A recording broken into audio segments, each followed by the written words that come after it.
शिला जो है हिलने लगा। उठने का कोशिश जब गयासुर किया है तो दाहिना पैर से उन्होंने दबाया है, जो चरण चिन्ह आज भी मौजूद है। अभी भी कहते हैं कि जो विष्णुपद मंदिर है, जहाँ गर्भस्थल में अभी भी वो गयासुर है, वहाँ पर अभी भी कहते हैं जीवित है। हाँ, ऐसी मान्यता है। एक मुंड एक पिंड नित्य मिलना चाहिए। मुंड का मतलब लाश, राक्षस था ना, एक लाश हमको नित्य, तो वहाँ श्मशान है, वहाँ नित्य जलते ही रहता है। पहले हमारा दर्शन करने से लोगों को स्वर्ग की प्राप्ति होती थी, मुक्ति होता था। अब जो यहाँ पिंडदान करेगा अपने पितरों का, उनका मुक्ति होगा। अगर मान लो किसी दिन अगर नहीं हुआ पिंड और मुंड, तो फिर क्या हो सकता है? उलट जाएगा, उठ खड़ा हो जाएगा। रात्रि में जो सेज लगता है, आप सवेरे वो ठीक ठाक लगता है, सवेरे जब उठाने जाइएगा तो उसका माला बिखरा होगा, सब बिस्तर सिमटा होगा, जैसे आदमी सो के उठता है। तो आज भी ये अनुभूति होती है लोगों को। भगवान राम ने जटायु का संस्कार किया है, दशरथ जी का नहीं किया है। पूरे अगर ब्रह्मांड की बात करें या फिर भारत की बात करें तो हर जगह जो है पुरुष पिंडदान करते हैं, पर सीता कुंड में सिर्फ महिलाएं पिंडदान करती हैं। वहाँ का विधान है कि रेत से पिंडदान किया जाता है। प्रेतशिला में तो जाते हैं तो हमने देखा है कि जहाँ वृक्ष है वहाँ पर लोग उनकी तस्वीरें टांगे हुए हैं बहुत सारी। वो लोग जिनके यहाँ एक्सीडेंटल मौत हुआ तो उनकी वो फोटो वहाँ रखाते हैं कि हमारे घर में फिर वो परेशानी ना आए, उनकी आत्मा हमारे घर ना आए। नमस्कार, आप देख रहे हैं दैनिक सवेरा टीवी। मैं रवि मिश्रा और आज हमारे साथ गया धाम, जो धाम ज्ञान और बुद्धि का धाम कहते हैं, जो जहाँ पर ज्ञान और मोक्ष की प्राप्ति होती है, वहाँ से आज हमारे मुख्य मेहमान जो हैं पंजाबी धर्मशाला से मुख्य तीर्थ पुरोहित जो हैं हमारे साथ मौजूद हैं और इनसे हम बहुत सारी बातें करेंगे, जिसमें गया धाम के इतिहास के बारे में, गया धाम के बहुत सारे रहस्य जो हैं, गया धाम के बारे में, कैसे मोक्ष की प्राप्ति होती है, कैसे जो है पितरों का पिंडदान किया जाता है। मतलब बहुत सारी चीज़ें जो हैं जो रहस्यमयी हैं, जिसके बारे में आप सुनते हैं कैसे अपने पितरों का पिंडदान करते हैं। कईयों को नहीं पता है कि कैसे पिंडदान किया जाता है, अपने पूर्वजों के बारे में, अपने पितरों के बारे में। तो पहले तो आपका स्वागत है दैनिक सवेरा में। तो पहला सवाल हम आपसे यही पूछना चाहेंगे कि आखिर गया धाम में कहते हैं मोक्ष की प्राप्ति होती है, ज्ञान की प्राप्ति होती है, तो थोड़ा सा गया धाम के बारे में बताएं, जिनको नहीं पता है उनके बारे में। ये तीर्थ सतयुग का है। ये त्रिपुरासुर करके राक्षस हुआ है, जिसने शंकर जी का तपस्या करके वर प्राप्त किया। वर प्राप्त करने के बाद कुछ काल के बाद उसको अभिमान हो गया और विष्णु लोक पर चढ़ाई कर दिया।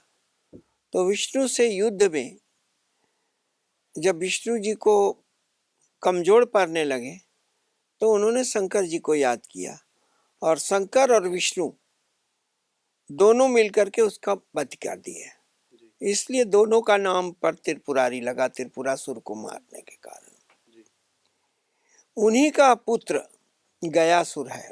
शुक्राचार्य उनके गुरु हैं। उन्होंने कहा कि तुम बाप के बदला के लिए शक्ति संचय करो। गयासुर ने कहा कि हमारे पिता इतना बलशाली थे, वो नहीं उनके बराबर ठहर सके, हमको कुछ ऐसा बताइए कि देवताओं के बराबर में हम कर। तो उन्होंने कहा कि देवता परमार्थ करते हैं, दूसरे के विषय में सोचते हैं, तुम दूसरे के विषय में कुछ सोचो और तपस्या करो। तो उसने कहा कि शंकर और विष्णु हमारे पिता का वध किए, इनको दोनों का आराधना नहीं करेंगे, हमें दूसरा कोई देवता बताइए। तो ब्रह्मा जी की उसने उनको उपासना के लिए मंत्र दिया और वो उपासना की है। गया से 45 किलोमीटर दूर कोलाहल पर्वत है, उस पर्वत पर गयासुर ने तपस्या किया है। उस समय आयु अधिक होती थी तो 2500 वर्ष उसने अन्न छोड़ा है।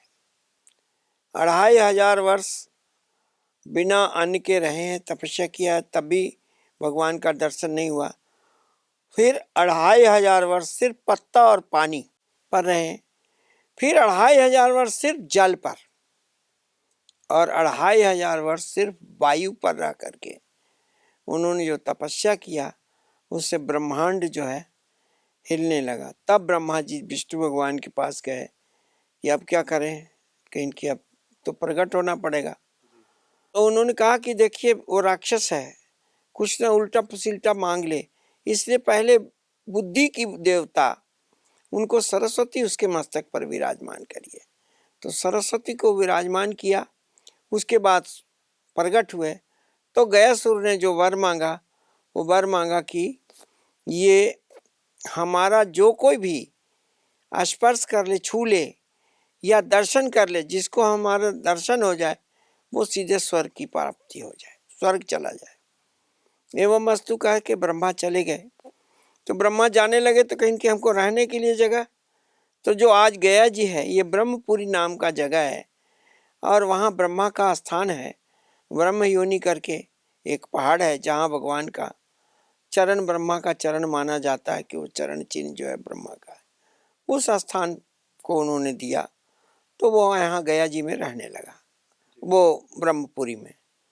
कुछ काल के बाद फल्गु ऋषि घूमते आए, उसका तप देख करके उन्होंने अपनी 2 लड़की ब्याह दिया, सोमा और भोमा, जो फल्गु ऋषि कुरुक्षेत्र के पास फरल फल्गु के रहने वाले थे। तो दोनों लड़कियों से विवाह होने के बाद गृहस्थ जीवन हो गया। कुछ काल के बाद चित्रगुप्त गए कि भाई अभी तो सतयुग है, त्रेता तक तो ठीक है, द्वापर के बाद हम कहाँ रखेंगे लोगों को, कोई उपाय करिए। तो विष्णु भगवान ने कहा कि उसका तपस्या का कुछ दिन फल पाप भोगने दो, फिर उसका विचार करेंगे। फिर कुछ काल के बाद ब्रह्मा को ही प्रेरित किया, और ब्रह्मा जी गयासुर के पास आए हैं और उससे कहा कि 3 लोक में तुम्हारे शरीर जितना पवित्र नहीं है, हम यज्ञ करना चाहते हैं, तो तुम्हारे शरीर के ऊपर यज्ञ करेंगे। तो उसने कहा यज्ञ करेंगे तो शरीर जल जाएगा, इनकी नहीं जलेगा, हम धर्मशिला पर्वत रख करके यज्ञ करेंगे। तो धर्मशिला पर्वत रख करके उन्होंने यज्ञ किया है। जब यज्ञ किया है तो जब यज्ञ का पूर्णाहुति उसने कह दिया था कि शंकर और विष्णु को नहीं बुलाना है। जब पूर्णाहुति का समय आया तो विष्णु भगवान को उन्होंने आवाहन किया है कि पूर्णाहुति है, आप विराजमान होइए। तो वो विष्णु भगवान आए हैं शंख चक्र गदा पद्म लेकर के, और गदा से उसको दबाने का कोशिश किया है, इसलिए विष्णु का नाम गजाधर पड़ा। गया में गजाधर नाम से विष्णु भगवान जाने जाते हैं जी। तो उस तब भी वो शिला जो है हिलने लगा। उठने का कोशिश जब गयासुर किया है तो दाहिना पैर से उन्होंने दबाया है, जो चरण चिन्ह आज भी मौजूद है विष्णुपद मंदिर के अंदर। तो जब वो दबाया है तो उसने कहा हमको 3 वर दीजिए। पहला ये तीर्थ हमारे नाम से हो, तो गयासुर के नाम से ये गया जी, ब्रह्मपुरी से गया जी हो गया जी। दूसरा, 1 मुंड 1 पिंड नित्य मिलना चाहिए। मुंड का मतलब लाश, राक्षस था ना, 1 लाश हमको नित्य, तो वहाँ श्मशान है, वहाँ अग्नि बूझता नहीं है, 1 लाश नित्य जलता ही रहता है। तीसरा उसने दूसरा उसमें कहा है पिंड। पहले हमारा दर्शन करने से लोगों को स्वर्ग की प्राप्ति होती थी, मुक्ति होता था। अब जो यहाँ पिंडदान करेगा अपने पितरों का, उनका मुक्ति होगा। और तीसरा, आप हमारे ऊपर अदृश्य रूप से हमको दबाए रहिए, तभी हम अस्थिर रहेंगे। तो विष्णु भगवान ने और ब्रह्मा जी ने कहा एवं अस्तु। तब ये तीर्थ की मर्यादा रखने के लिए सबसे पहले ब्रह्मा ने गया श्राद्ध किया है, पिंडदान किया है। अभी भी कहते हैं कि जो विष्णुपद मंदिर है जहाँ गर्भस्थल में अभी भी वो गयासुर है, वहाँ पर अभी भी कहते हैं जीवित है। हाँ, ऐसी मान्यता है। अभी जो कोरोना काल आया, जिस दिन कोई लाश नहीं आया, शाम को कुशा का पुतला बना करके जलाया गया। हाँ, 3 दिन तक। जैसे हम गए थे वहाँ पर, हमने बात की तो बताया था कि जब मैं खुद भी वहाँ पर कवरेज कर रहा था, तब मतलब 10-15 मिनट में कम से 8 से 9 लाशें वहाँ पर जो है जलाने के लिए लेके आए थे। तो उस टाइम उन्होंने हमें बताया था कि जब कोरोना टाइम में कोई नहीं वहाँ पर आया देह जलाने के लिए, तो फिर बनाया गया कि कोई प्रकोप या तो ऐसा है कि अगर मान लो अगर नहीं जिस दिन उसने आया। कहा है जिस दिन लाश नहीं आएगा जी हम उठ के खड़े हो जाएंगे, जिस दिन पिंडदान नहीं होगा लाश नहीं आएगा। जी तो पिंडदान का भी सिलसिला ऐसा हुआ जी कि यात्री तो कोई आता नहीं था। जी फिर लोगों ने मीटिंग किया कि एक परिवार रोज पिंडदान करेगा। तो जो गया जी के आसपास के शहर के लोग थे, तो 8 बजे से 10 बजे मंदिर पूजा के लिए खोलता था सरकार। उसी समय लोग जा करके एक न एक परिवार रोज पिंडदान करते थे। अगर मान लो किसी दिन अगर नहीं हुआ पिंड और मुंड, तो फिर क्या हो सकता है? उलट जाएगा, मतलब उठ खड़ा हो जाएगा। वो खड़ा हो जाएगा तो कोई आपत्ति गया वासियों के लिए भी आ तो सकता है। आ जाएगा समूचा, वो जो भूकंप आता है जैसे जी, कडर हो जाएगा। तो गया में बहुत सारी, जैसे गया हूँ पूरे गया में, मतलब हर जगह रहस्यमय जगह है। जैसे उनमें से सबसे जगह तो पहले विष्णुपद मंदिर ही है। देखिए उसके अभी बाद विष्णुपद मंदिर का ऐसा है जी कि आज भी रात्रि में जो सेज लगता है, जी आप सवेरे वो ठीक ठाक लगता है। सवेरे जब उठाने जाइएगा तो उसका माला बिखरा होगा, सब बिस्तर सिमटा होगा जैसे आदमी सो के उठता है। तो आज भी ये अनुभूति होती है लोगों को। मतलब आप कहने का मतलब है कि अभी भी जो मतलब देवी देवी के जो प्रवृत्तियां हैं हाँ और हाँ, असुर प्रवृत्तियां अभी भी मौजूद है यहाँ पर। बिल्कुल क्योंकि है। जैसे हम बात करते हैं जब वृंदावन में जाते हैं, निधि वन में भी कहा जाता है कि हाँ, रास लीलाएं हैं, वहां पर भी सही सजाया जाता है और फिर बिखरा जाता है। वैसे ही गयासुर का भी वो यही। विष्णुपद मंदिर में भी ऐसा होता है। तो एक वहां पर हम गए थे, तो वहां पर एक वो है प्रेतशिला। हाँ, प्रेतशिला है वो, वहां से 12 किलोमीटर दूर है। जी जहाँ जिनके यहाँ अकाल मृत्यु है, जी प्रेत बाधा है, उसकी मुक्ति के लिए जब भगवान राम आए हैं, जी तो भगवान राम ने नदी के पार अपना डेरा रखा है। चारों भाइयों ने, वनवासी राम नहीं आए हैं, राजा राम आए हैं। बनवासी राम और राम राजा और राम में में। अंतर है कि जब बन गए तब आए, जी ऐसा नहीं है। जब राजा राम लंका विजय करके लौट के आए, उसके इनको बाद वो संतान नहीं हुआ, जी तो कण्व ऋषि अयोध्या पधारे हैं। जी तो पधारे हैं तो वो उन्होंने अपने शिष्यों को नगर के बाहर वो डेरा डाला है, जी कुटिया लगाया, धुनी लगाया। तो उन्होंने कहा कि राजकोष का अन्न और राजा का जो भी कर्मचारी उससे कोई भिक्षा नहीं लेगा, जी नागरिक से लेगा। जी तो ऐसा सुनने में आया, तो भगवान ने को मंत्रियों ने कहा कि हम लोगों से भिक्षा नहीं लेते हैं, कण्व ऋषि बाहर आके बैठे हैं। जी तो सबसे पहले उन्होंने लक्ष्मण जी को भेजा नगर में पधारने के लिए। जब निमंत्रण देने गए हैं जी तो लक्ष्मण जी का निमंत्रण स्वीकार नहीं हुआ। तब सीता जी गई जी हैं, लक्ष्मण जी गए थे और भरत जी बाजे गाजे के साथ हाथी घोड़ा लेके। जी तो सीता जी पैदल गई हैं उनके पास, जी तो उन्होंने उनका निमंत्रण भी स्वीकार नहीं किया। जी तब भगवान, जो उस समय राजा रामचंद्र जी थे, राजा रामचंद्र जी वहाँ गए। तो उन्होंने कहा भाई कि क्यों नहीं हम लोगों का भिक्षा लेते हैं।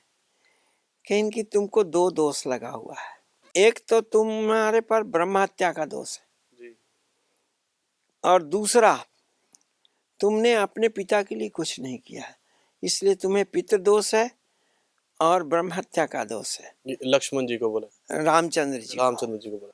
सो यदि ये करेंगे तो आप जब दोष मुक्त होंगे तब हम आपका अन्न ग्रहण करेंगे, तभी आपके यहाँ संतान होगा। तब उन्होंने कहा कि पहले आप गंगा जाओ, ब्रह्म हत्या का दोष मुक्ति पाओ, उसके बाद गया करो, तब तुम्हारे घर में संतान होगा।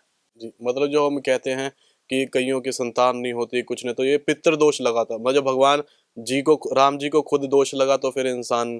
तो वो फिर वहां से चल के अयोध्या से जी बक्सर होते हुए जी गया आए हैं। बक्सर में गंगा जी का स्नान करके वो गया जी आए। गया जी में आके नदी के पार, उस समय फल्गु नदी के उस पार ठहरे हैं। तो वहां रहने के बाद संतान होने के लिए कच्ची मिट्टी का शिवलिंग बना के पार्थी पूजा उसको करते, वो सीता जी करती थी। जी तो जब सवेरे स्नान करके पार्थिव पूजा करने लगे तो जैसे ही गोली मिट वहाँ नदी का रेत का वो शिवलिंग बनाए रखने लगे तो एक हाथ आके लेके चला गया। एक बार ले गया, 2 बार ले गया, तो तीसरी बार उन्होंने पूछा कि कौन है, कि इनके हम तुम्हारे ससुर दशरथ हैं और हम तीसरा पिंड दे दोगे तो राजस तामस सात्विक 3 तरह का प्रवृत्ति तीनों का नाश हो जाएगा और हमारी मुक्ति हो जाएगी। इनकी आपके बेटे आए हुए हैं, कि बेटे आए हैं लेकिन हम तुमसे लेंगे, क्योंकि हमने इनको जटायु को दे दिया था जब युद्ध हुआ है शनि से। जी शनि लोक पर जब विजय पाए हैं तो उसमें जटायु ने रथ का पहिया पंख पर अपने पंख पर रोका है, और जब उसका नजर पहिया पर पड़ा है तो उंगली डाल के कैकेयी ने रोका है। जी तो जब जीत के शनि पर आए तो उन्होंने जटायु ने कहा कि अब आपको संतान होगा तो एक संतान हमको दीजिएगा, और यदि हमको होगा तो हम आपको देंगे। तो इसलिए भगवान राम ने जटायु का संस्कार किया है, दशरथ जी का नहीं किया है। ये शनि लोक के ऊपर चढ़ाई के समय की ये कथा है। तो उसके कारण वो तो दत्तक चले गए, जी इसलिए हम आपसे पिंड लेंगे। तब उन्हें सीता जी ने तीसरा पिंड दिया और उनको दशरथ जी को मुक्ति हो गई। जब राम पिंड दान करने लगे जी तो सभी पितृ आके खड़े हुए, दशरथ जी नहीं आए। तब वशिष्ठ जी से पूछा क्या कारण है कि हमारे पिताजी नहीं आते, कि इनकी ऐसी ऐसी घटना घटी है, इनकी इसका साक्षी कौन है। तो सीता जी ने कहा जिस नदी का रेत लिया है वही साक्षी है। वो सोचे कि भगवान खुद आए हैं तो हमारा और महिमा बढ़ेगा, वो मौन रह गई। इससे सीता जी ने श्राप दिया कि तुम गुप्त हो जाओ। तो जो नदी है उसी समय सूख गई। जी सीता जी ने वहां पर श्राप दिया था कईयों को।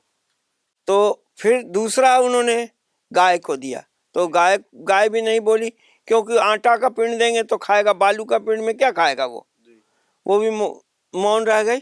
तो उसको कहा कि तुम्हारा मुख पवित्र है, अपवित्र रहेगा। जी तीसरा केतकी का फूल उन्होंने उपयोग किया था, वो उसमें भी मौन रह गया। तो उसको कहा दिया कि आप पूजा में नहीं लगोगे, तो केतकी का फूल अब भगवान को नहीं चढ़ता है। जी चौथा ब्राह्मण, तो ब्राह्मण को भी कुछ नहीं मिला, उसने भी मुकर गया। तो ब्राह्मण को कहा कि आप हमेशा मांगते रहोगे, तुमको संतोष नहीं होगा, घाट पे ऐसे ही घूम के मांगते रह जाओगे। पांचवा अक्षयवट है, वट वृक्ष है, जिनको उन्होंने साक्षी किया।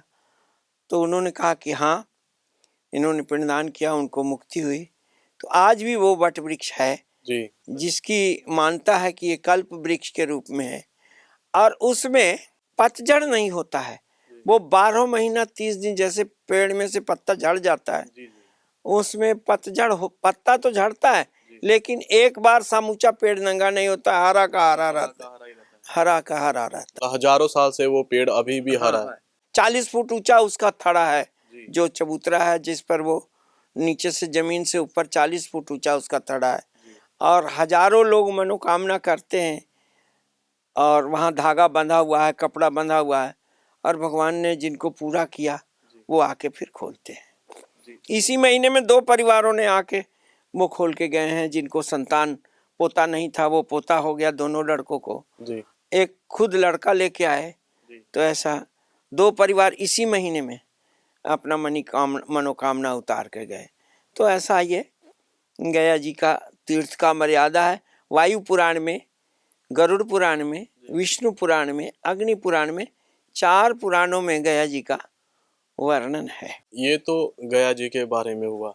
और विधान में एक तो मान्यता वहाँ की है कि जो सीता कुंड है वहाँ पर, मतलब पूरे अगर ब्रह्मांड की बात करें या फिर भारत की बात करें, तो हर जगह जो है पुरुष पिंडदान करते हैं, पर सीता कुंड में सिर्फ महिलाएं पिंडदान करती हैं। वहाँ का विधान है कि रेत से पिंडदान किया जाता है। हाँ, तो ये सीता जी ने जब पिंडदान त्रेता में किया, उसी के बाद ये सिलसिला शुरू हुआ जी। तो बाकी जगह स्त्रियों को पिंडदान करने का मान्यता नहीं है। तो एक तो ये तो आप जैसे वहाँ पर पंजाबी धर्मशाला है, तो आपके वहाँ तो पूरे भारत की बात करें तो भारत से मैंने देखा विदेशों से भी लोग जो है वहाँ पर पिंडदान करने के लिए पहुँचते हैं। तो पहले जो आप ये बता दीजिए कि आपके पास का मतलब देश में से कहाँ-कहाँ कौन से राज्य से आपके पास लोग पहुँचते हैं और उनके जो पिंडदान कैसे करवाते हैं? हमारे यहाँ मुख्य रूप से पंजाब, जी, हरियाणा, जी, हिमाचल, जम्मू कश्मीर और पाकिस्तान में जो पंजाब पड़ गया, लाहौर, गुजरांवाला, गुजरात, सियालकोट, जी, रावलपिंडी, झेलम, ये पेशावर, ख्वाट, ये जो सारा इलाका है, जी। इस इलाके के हम प्रवत हैं। पाकिस्तान से भी लोग आते हैं पिंडदान करने के लिए? अब नहीं आते हैं। पहले आते थे? पहले आते थे, वो लोग माइग्रेट करके जो भारत में कहीं भी बसे हैं जी, या विदेश में बसे हैं, जी, वो लोग आते हैं। जी, अब वहाँ से सिंधी परिवार ही पाकिस्तान से जी, साल में एक बार उनको वीसा देती है सरकार। जी, तो 50 आदमी आए, 100 आदमी आए, 200 आदमी आए, जिनको वो परमिशन दिया, जी। सिंधी आते हैं, सिंध से अच्छा, लोग आते हैं। और यहाँ पंजाब में तो हिंदू नहीं के बराबर है। जी, यहाँ तो होंगे भी तो 2-4 हजार घर होंगे, तो उसमें से कोई नहीं आता है। नहीं इस बार जब मैं गया था तो बहुत सारे पंजाबी लोग जो हैं ये वहाँ पर पिंडदान करने के लिए हाँ, गए थे। वो पंजाब के लोग आए हैं, समूचा पंजाब से आए। जो पंजाबी लोग कनाडा में बसे हुए हैं, अमेरिका में हैं, इंग्लैंड में, वो सब आते रहते हैं। जी, ये जाड़े का सीजन में अभी दिसंबर से जी, जनवरी तक वो लोग आएंगे भी, फॉरनर, जी। एनआरआई जो हैं। पिंडदान कितने तरह के पिंडदान होते हैं और यहाँ पिंडदान कितने का पिंडदान स्थान करने चाहिए? 45 जगह है। जी, स्थान 45 तीर्थ है। जी, उसमें से जो कम से कम 3 दिन, 5 दिन, 7 दिन और 17 दिन तक त्रिपक्षी करते हैं। जी, और कोई कोई को समय नहीं है तो एक दिन में जो 45 जगह का सार है, प्रथम, मध्य और अंत, जी। ये 3 जगह पिंडदान करते हैं। तो और पितृदोष के लिए यहाँ प्रेतकूप जगह है, जी। वहाँ वो पितृदोष के लिए वो त्रिपिंडी श्राद्ध करते हैं। जिनको नहीं पता है कि कितने दिन वहाँ पर लगेंगे या कैसे पिंडदान करते हैं तो वो आपसे कैसे मतलब वहाँ पर जाके बात कर सकते हैं, पर कितने दिन लगते हैं पिंडदान को वहाँ पर? वो संपर्क करते हैं अपने किसी भी माध्यम से, कोई रिश्तेदार जो गया जी हो के आया, जी, वो संपर्क करके ही तब फिर गया जी आने का प्रयास करते हैं। जी, अब ऐसे डायरेक्ट कोई पर घूमने वाला भले आ जाए, जी, यदि पिंडदान करना है तो फिर पितरों को घर से निमंत्रण करके जी। नारियल लेके पितरों को आवाहन करके लेके जाते हैं। तो कईयों के ना ऐसा होता है सवाल कि बहुत सारे लोग हैं जिनको ना अपने पूर्वजों का अपने जो पितरों का है पिंडदान करना चाहते हैं पर उनको पता ही नहीं है उनके पूर्वज कौन से थे उनके बारे तो आपके पास बहुत सारे जो हाँ, हमारे पास रिकॉर्ड है। जी, उनके गांव से जो भी लोग आए हैं, जी, ये उनके परिवार के लोग आए हैं, ऐसा है। 150 से 160 साल तक का रिकॉर्ड गया जी में उपलब्ध है। हरिद्वार में हमसे ज़्यादा मिलेगा, जी, क्योंकि वहाँ जब भी कोई गुजरता है तो अस्थि छोड़ने जाते हैं, जी, तो वहाँ जल्दी जाते हैं। जी, गया जी कम से कम 1 साल के बाद ही जाते हैं। जी, वार्षिक करने के पहले गया जी में पिंडदान नहीं लगता, जी, तो वार्षिक श्राद्ध करने के बाद ही जाते हैं। तो 100 में 30% ही गया जी जाते हैं, जी, 70% गया जी नहीं पहुंच पाते। जी, और गया जी में सिर्फ अपना खानदान का नहीं होता है, 7 वंश में कोई भी गुजर गया जी, उसका पिंडदान करने का विधान है। जी, एक तो पिता का कुल हो गया, जी, एक माता का कुल नानका हो गया, जी, एक गुरु यदि हमने धारण किया, गुरु जी शरीर छोड़ गए तो उनका, जी, फिर मातृभगिनी, माता की बहन जिसको मौसी कहते हैं, जी, मौसा मौसी चले गए तो, फिर पितृभगिनी, पिता की बहन, बुआ फुफड़, जी, फिर आत्मभगिनी, बहन बहनोई कोई चले गए। जी, और 7वां में अंतिम रिश्ता ससुराल का बनता है, तो ससुराल में कोई चला गया तो उसका भी पिंडदान। 7 वंश में कोई भी गुजर गया जिनका हम नाम जानते हैं, तब भी नहीं जानते हैं तो रिश्ता से अमुक नाम अमुक गोत्र करके पिंड देते हैं। कितने परिवारों का मोक्ष जो प्राप्त होते हैं अगर पिंडदान करते हैं? 7 वंश का हो गया, 7 सात वंश में और जो महिलाएं करती हैं वो भी। उनका भी 7 वर्ष। और अगर हम बात करें कि ये पिंडदान का तो बहुत सारी चीज़ें तो वहाँ पर है, पर कुछ मैंने वहाँ पर मंदिर ऐसे भी हैं, जहाँ कहते हैं कि लोग खुद का पिंडदान क्योंकि जब वहाँ पर है कि हाँ, वो जनार्दन भगवान का मंदिर है जी, जहाँ आत्म श्राद्ध होता है। जी, तो आत्म श्राद्ध उसका है कि जिसके वंश में कोई नहीं है, जी, या जो संन्यास ले रहे हैं, जी, सन्यासी हैं, होने वाले हैं, सन्यास ले लिया है जी, या सन्यास लेने वाले हैं, जी, वो आत्म श्राद्ध करते हैं। और जिनका यदि पति पत्नी दो में एक हैं जी तो आत्मश्राद्ध नहीं होगा। यदि दोनों में कोई नहीं है, जिसके पति भी नहीं है, कोई बाल बच्चा भी नहीं है, जी तो वो आत्मश्राद्ध करते। मतलब खुद का वहां पर जाके पिंडदान करते हैं, अपना श्राद्ध खुद कर लेते हैं वहां पर लोग। तो ये मतलब जैसे अब प्रेतशिला की बात करें, खुद के पिंडदान, तो तो वहां खुद पर का पिंडदान वहां प्रेतशिला में नहीं, वहां तो पितरों नहीं, का जैसे होगा। वो कह रहे हैं कि प्रेतशिला में तो जाते हैं, तो हमने देखा है कि जहाँ वृक्ष है वहां पर लोग उनकी तस्वीरें टांगे हुए हैं बहुत सारी।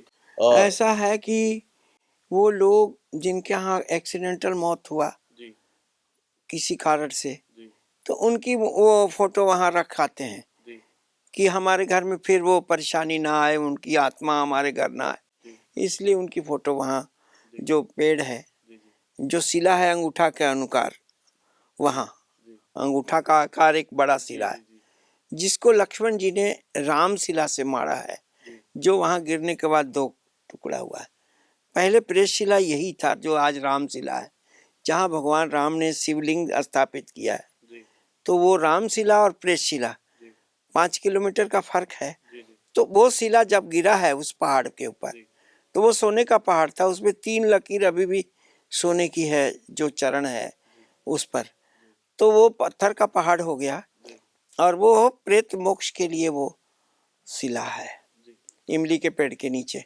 आखिरी सवाल मेरा आपसे ये रहेगा, क्योंकि एक तो गया है और एक बोध गया है, तो हाँ, बोध जैसे गया ज्ञान है, की प्राप्ति और कहते हैं मोक्ष बुद्ध की मोक्ष। भूमि गए यहाँ है। जी और जो सिद्धार्थ बुद्ध हुए हैं, जी सिद्धार्थ चलते चलते जी जब वो कपिल वस्तु से चले हैं तो राजगीर आए हैं, जी राजगीर के बाद तपोवन आए हैं, जी तपोवन के बाद फिर वो वहाँ ढोंगेश्वरी पहाड़ है, उसके गुफा में 3 वर्ष रहे हैं।